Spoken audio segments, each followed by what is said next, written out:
Shalom, bom dia, amada. Deus abençoe grandemente seu dia, que seu dia seja incrível, maravilhoso na paz do Senhor, que a paz que excede todo entendimento venha ao seu coração transbordar, te fazer uma mulher incrível para a honra e glória do Senhor, amém?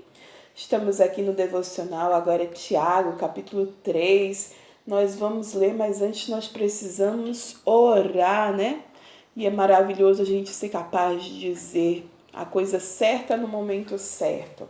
Então, glória a Deus por todas as coisas. Peço que você feche seus olhos, coloque a mão no seu coração. Vamos convidar o Espírito Santo. Querido amigo, Espírito Santo, estamos aqui. Precisamos de Ti mais do que tudo. Fala conosco, ao nosso coração, ministra-nos, senta aqui do nosso lado, Santo Espírito. Enche-nos de sabedoria, enche-nos de amor, fortalece a nossa fé. Em nome de Jesus, que seja feita a Tua vontade em nossas vidas. Em nome de Jesus, que venha o Teu reino em nossas vidas, nos traz clareza da palavra, em nome de Jesus. Amém? Amém.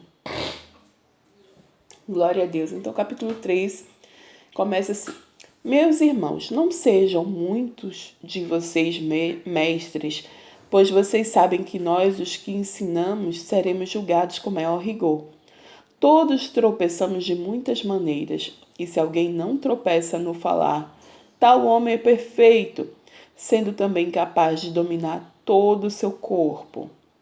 Quando colocamos freios na boca dos cavalos para que eles nos obedeçam, podemos controlar o animal todo.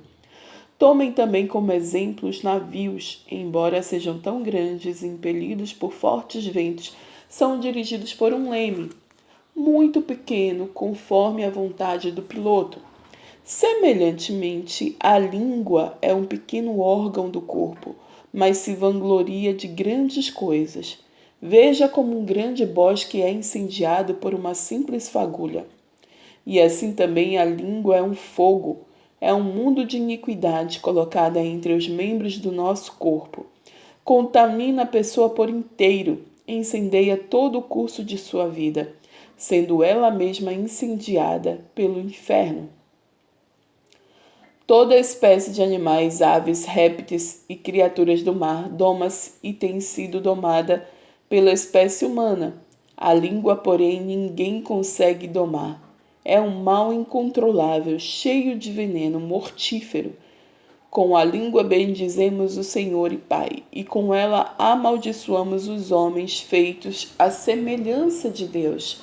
E da mesma boca procede bênção e maldição. Meus irmãos, não pode ser assim. Acaso podem sair da água doce e água amarga da mesma fonte? Meus irmãos, pode uma figueira produzir azeitonas ou uma videira produzir figos? Da mesma forma, uma fonte de água salgada não pode produzir água doce.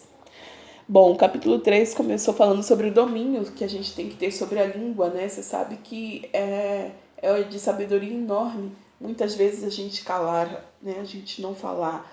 Muitas vezes a gente silenciar, somente ouvir. É de uma sabedoria enorme a gente não colocar as coisas para fora e ficar no pronto falei. Pronto falei veio do inferno, porque é falta de domínio próprio.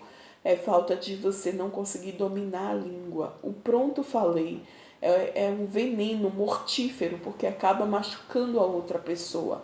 O pronto falei não se deve usar, porque você precisa ter domínio próprio do que você está falando, sabe? O pronto falei normalmente machuca, então não dá para você simplesmente colocar um comentário terrível, venenoso e dizer pronto falei, ou então você abrir a boca para alguém de uma forma cheia de veneno e depois pronto falei. Não dá para justificar assim, eu precisava falar, você tinha que ouvir. Não é dessa forma que funciona.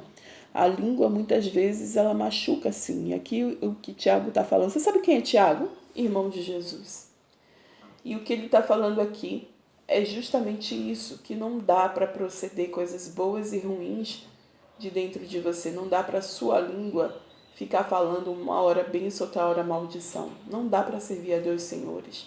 E que hoje você decida que da sua boca só vai sair bênção, que as maldições, feitiçarias vão cair por terra, que essas você não vai guardar no coração, elas vão cair por terra e você vai falar coisas que abençoam que as pessoas e a sua própria vida. Amém?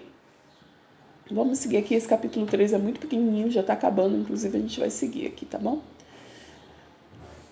Quem é sábio e tem entendimento entre vocês?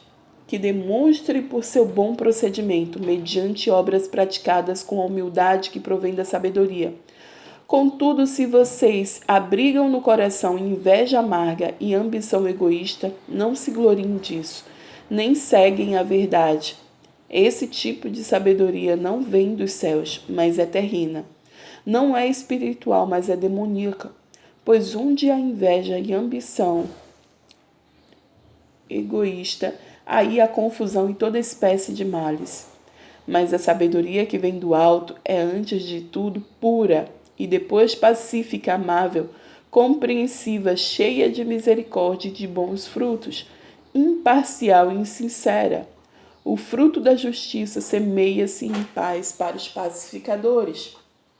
E esse capítulo 3, Tiago, ele termina falando dos dois tipos de sabedoria, né?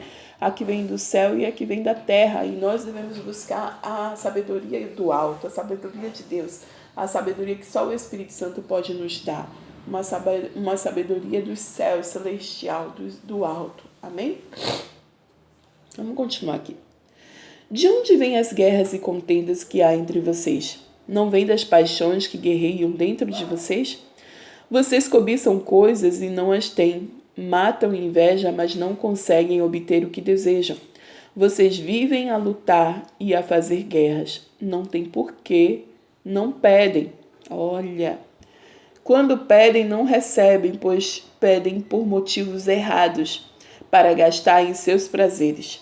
Adúlteros, vocês não sabem que a amizade com o mundo é inimizade com Deus?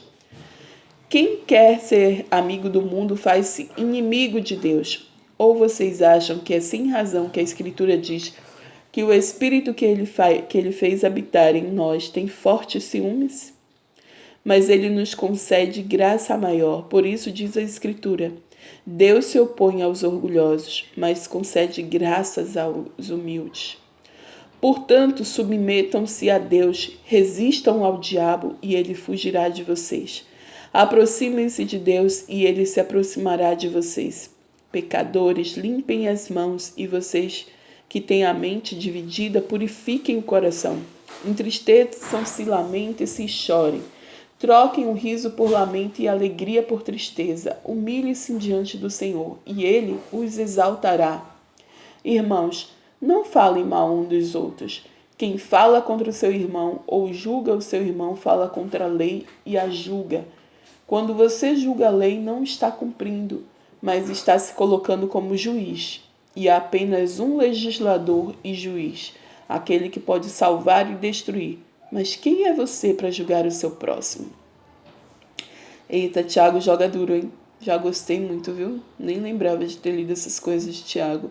E também não lembrava que Tiago, que escreveu o livro, é o irmão de Jesus, irmão de sangue mesmo. Jesus era o primogênito, Jesus teve outros irmãos e irmãs. E Tiago aqui é um irmão de Jesus. Não sei se você lembra quando Paulo, Timóteo, eles citam também Tiago, né? E aqui ele falou no início do capítulo 4 sobre a submissão a Deus. Eu vou voltar, mas vamos terminar aqui esse capítulo 4, tá bom? Ouçam agora vocês que dizem: hoje ou amanhã iremos para esta ou aquela cidade, passaremos um ano ali, faremos negócios e ganharemos dinheiro. Vocês nem sabem o que lhes acontecerá amanhã? O que é a sua vida? Vocês são como a neblina que aparece por um pouco de tempo e depois se dissipa. E ao invés disso, deveriam dizer: se o Senhor quiser, viveremos e faremos isto ou aquilo. Agora, porém, vocês se vangloriam das suas pretensões, e toda vanglória como essa é maligna. Pensem nisso, pois quem sabe que deve fazer o bem e o não faz, comete pecado. Olha, se você sabe que deve fazer o bem, mas não faz, você está cometendo pecado.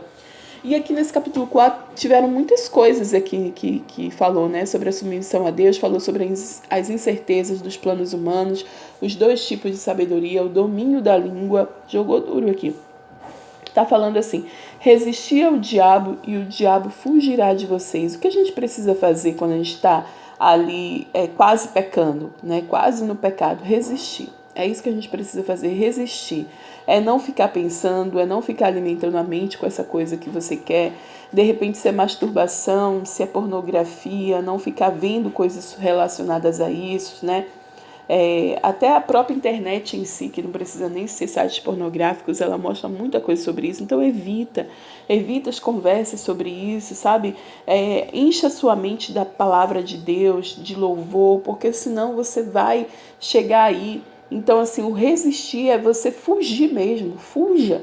Fuja do mal, fuja da aparência do mal, fuja do pecado. Você resiste ao diabo e ele vai fugir. Quando a gente resiste ao inimigo, todo pecado, toda mentira, toda blasfêmia, tudo que é ruim, tudo que fere os princípios de Deus, o inimigo é quem começa a fugir de você. Amém? Fala, limpe as mãos, pecadores, a mente dividida, purifique o coração. Eu e você, a gente não pode ter uma mente dividida, a gente precisa colocá-la submissa ao Espírito Santo de Deus. Amém? Falou também aqui outras coisas tão importantes, é porque eu passei e não parei para não ficar falando, né? Adúlteros, Deus, a razão e o Espírito dos Espíritos que faz habitar em nós, o Espírito... Deus tem ciúmes, né? Lembra daquele louvor? Tem ciúmes de mim, o teu amor é como um furacão. Pois é, Deus tem ciúmes de você, das coisas que você vê, das coisas que você colocou a prioridade que não é Ele. Deus é porque o desejo dele é estar perto de você, se relacionar com você. E quando ele vê você se relacionando com tanta gente, com tanta coisa, com trabalho, com blá blá blá, e com tanta coisa, e ignora ele, com certeza ele fica ali, poxa, eu queria tanto nesse momento estar conversando com ele. Então Deus tem ciúme sim de você. Bom, não dá mais para ficar falando tanta coisa, mas que o Espírito Santo venha te ministrar. Esse capítulo 3 falou sobre o domínio da nossa língua, falou sobre os 2 tipos de sabedoria, do alto do céu e da terra, falou sobre a submissão que a gente tem que ter a Deus, fugir do diabo e a incerteza dos planos humanos, né? A gente pode fazer planos? Pode, mas a gente tem que submeter tudo isso a Deus. E se Deus quiser, e eu vou fazer em nome de Jesus, eu creio, pela fé já está feito. A gente faz os planos, a gente entrega nas mãos do Senhor e aí vai para executar, mas a gente não pode ter certeza das coisas.